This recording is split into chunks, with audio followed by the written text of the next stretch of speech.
Hi, this is E.T. and welcome to Northwest Florida in late July. We're going to talk today about determining, if it's possible, the strongest man who ever lived. It's been a subject on this channel for a while, and a lot of you have written about it, and in some cases complaining about some of my picks, and that's fair enough. We're going to talk about all that. Okay, so who is the strongest man to you? Paul Anderson, or maybe the reigning powerlifting champion or Olympic weightlifter? Maybe the high totaler in the strongest man competition? How about going back to antiquity?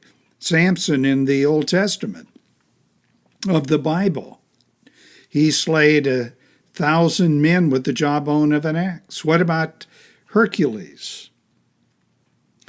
Well, determining who is the strongest man is nearly impossible. And that's for several reasons. Documentation of many of these strength feats don't exist.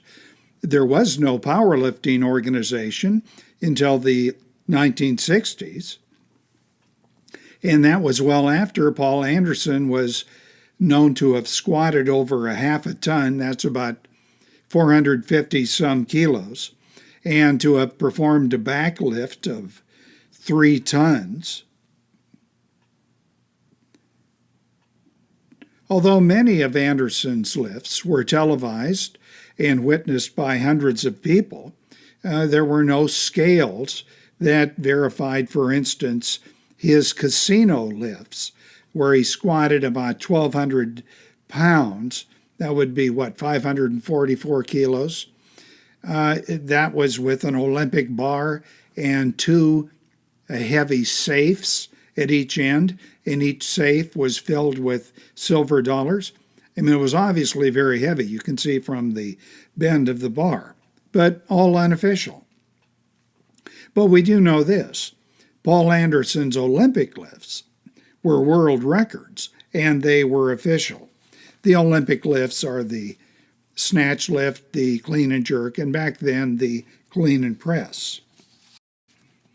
Then when we're talking about strength, we have to consider number of repetitions, in other words, endurance. You may remember I did a video on Doug Hepburn, who for a while held the world record in, I think it was the clean and jerk. Well, Hepburn knew Paul Anderson and commented that Anderson got pretty tired, winded. The clear implication was that Paul may set a record single, but his multiple lifts would be another story.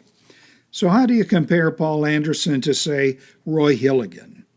Roy Hilligan, I did a video on him too, weighed about 185 pounds, 85 kilos, but yet he beat the world record for that was held by the heavyweight champion in the clean and jerk. That was in the early 50s.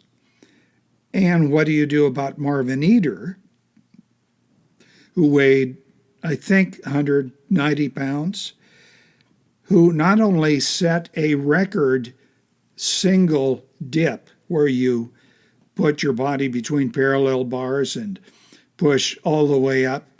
His world record was over 400 pounds, about 182 kilos. But then he went on to perform a straight body weight record number of dips, 1,000 in less than an hour, which beat the previous record held by Jack LaLanne. So there you got a guy, Marvin Eder, who could do repetitions as well as single lifts. Another problem in determining who is strongest is the apparatus that are used today by especially powerlifters. And I'm speaking in particular about the lifting shirt, which you can see in this video. That shirt acts like a spring, and it would be, to me, the equivalent of a power or a high jumper with a jetpack on his back. When you compare the poundages lifted by somebody using one of these shirts and not, in other words, lifting raw, you'll notice a very big difference.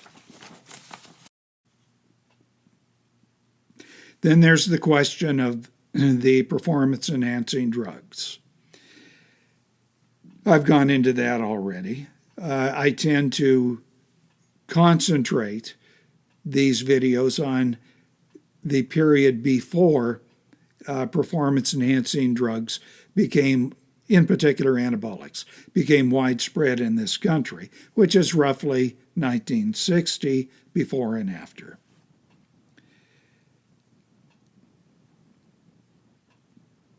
Then there's the question of body structure. If you have a man with a barrel torso and short limbs, you'll notice if he does a bench press, he's pushing the weight up, but a very short distance. It is, in effect, a partial lift. Has he really done as well as somebody who's got a very narrow torso and very long arms? Consider this.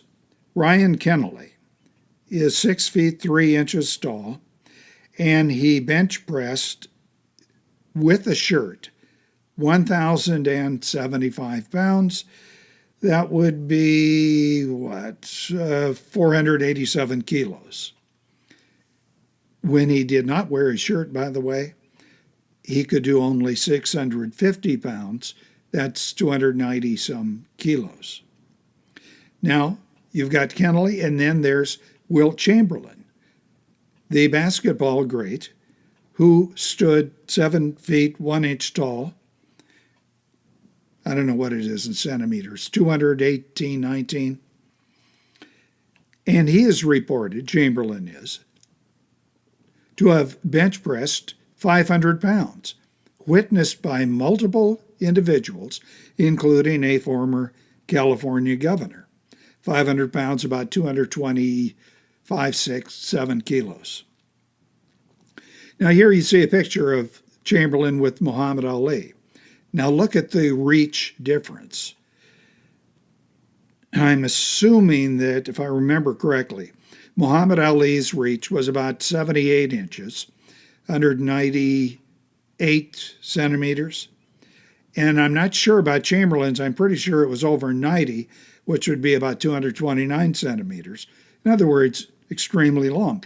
And now look at Chamberlain's torso. He's very thin. He was called Wilt the Stilt for a reason.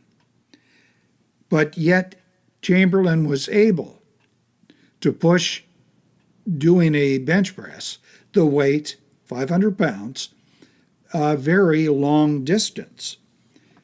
So does that count as being stronger when he is being compared with somebody who has to move the weight a lesser distance?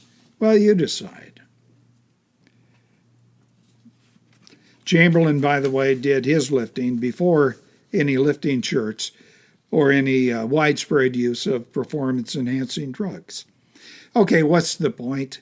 It is that we're never going to come to an agreed-upon understanding of how we determine who is strongest. And that's, in my opinion, a good thing, because it's going to allow us to continually babble on in good conversations with friends about who, in fact, is the strongest ever.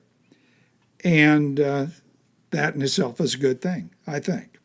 But you may think differently. Put your comments below. You can type them in.